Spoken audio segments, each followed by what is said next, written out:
AI model එකකින් එහෙමත් නැත්නම් large language මොඩල් එකකින් හරියට output එකක් ගන්න ඕන නම් අපි large language මොඩල් එකට එහෙමත් නැත්නම් අපි කියන්නේ AI මොඩල් එකට ඒකට හරියට අපේ prompt එක ලබා දෙන්න ඕන. ඒ prompt එකට අනුව තමයි අපේ output එක තීරණය වෙන්නේ. එහෙනම් මේ වීඩියෝ එකෙන් බලමු කොහොමද අපේ output එක අපි හිතන විදිහටම ගන්න පුළුවන් වෙන විදිහට prompt එකක් generate කරගන්න කියලා. අපි මේ වැඩේ කරගන්න use කරන්නේ තවත් AI මොඩල් එකක්. ඒ මොඩල් එක train කරලා තියෙන්නෙම අපේ prompts generate කරගන්න අපේ perspective වලට අනුව. ඉතින් මේ වෙබ්සයිට් එකේ නම තමයි මේ AI එකේ නම තමයි prompt cowboy. මම පහළ description එකේ link එක දාලා තියන්නම්. නැත්නම් ඔයගොල්ලන්ට මේ වගේ promptcowboy.ai කියලා type කරලා browser එකේ මේ වෙබ්සයිට් එකට යන්න පුළුවන්.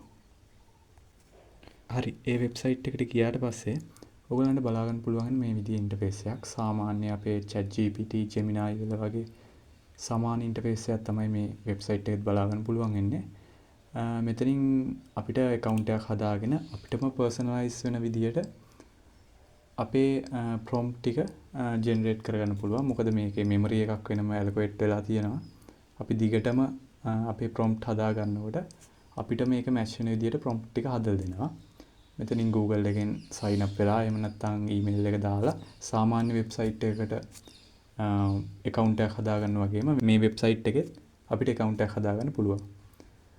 එහෙමත් නැත්නම් account එකක් නැතුව අපිට නිකම්ම මේකේ just මේ වෙබ්සයිට් එකට ගිහින් අපිට ඒ වෙලාවට ඕන කරන prompt එක ඉක්මනින්ම ගන්නත් පුළුවන්. දැන් මම account එක හදන part එක මේ වීඩියෝ එකේ පෙන්වන්නේ නැහැ. ඒක simply හදාගන්න පුළුවන් ඕනම කෙනෙක්ට. එහෙනම් අපි බලමු පොඩි සරල prompt එකක් දීලා මේකෙන් කොහොමද අපිට ගැළපෙන විදිහට prompt එක හදාගන්නේ කියලා. දැන් මෙතන example එකක් විදිහට මම දෙන්නම්.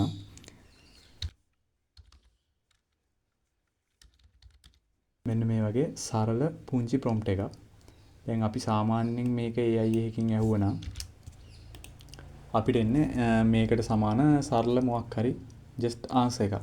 දැන් මේ විදිහට මේකට prompt එක දුන්නට පස්සේ අපිට මේ prompt එක තව ගොඩක් professional level එකට වගේම improve කරගන්න පුළුවන්. අපි මේක දීලා බලමු. හරි, මේ විදිහට අපිට output එකක් ගන්න පුළුවන්. ඊට පස්සේ මෙන්න මෙතන තියෙන පොඩි part එකෙන් පෙන්නනවා අපිට prompt එකේ improve කරගන්න ඕන කොටස් තුනක්. අපි ඒවත් improve කරගත්තොත් අපිට මේ තියෙන prompt එකටත් වඩා තව improved version එකක් මේකේ ගන්න පුළුවන්. අපි බලමු ඒක කරන්නේ කොහොමද කියලා. මුලින්ම මේක උඩ ක්ලික් කරලා මෙයාලා අහන ප්‍රශ්න වලට අපිට ගැළපෙන පිළිතුර මේක දෙන්න ඕන. දැන් මෙතෙන්දී අහනවා what is your experience level with programming? මම මෙතෙන්දී දෙන්නම්. අපි මුලින් ඉඳන්ම completely new to this programming language. and ඔහොම දීලා මේ මෙතන ඊතලයක් තියෙන කළු පාට. එතනින් ක්ලික් කර කර ඉස්සරහට යන්න ඕන. ඊළඟට යනවා ඊළඟ ප්‍රශ්නෙට. what is your goal with Python? අපි මේකටත් ගැළපෙන එකක් දෙමු.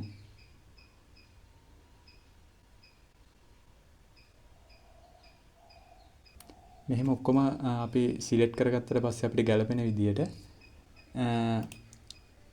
මෙන්න මෙහෙම මෙතන තියෙන තැඹිලි පාට බටන් එකක් improve prompt කියලා අපිට ඒක දෙන්න පුළුවන්. ඒක දුන්නට පස්සේ අපි දීපු answers වලට හරියන්න මෙයා අලුතෙන් prompt එකක් අපිට generate කරලා දෙනවා. මේක GPT එකට දාන්න කලින් පොඩ්ඩක් කියවන්න prompt එක. මොකද මේ අපිට අදාළ නැති කොටස් එහෙමත් මේකේ තියෙන්න පුළුවන්. දැන් මම මෙතෙන්දි demo එකක් කරන නිසා මේක කියවන්නේ නැහැ. මෙහෙමම අරන් අපි GPT එකට දාලා බලමු. මෙතනින්ම මේ copy කියලා බටන් එකක් තියෙනවා. එතනින්ම අපිට අපේ model එක open කරගන්නත් පුළුවන්.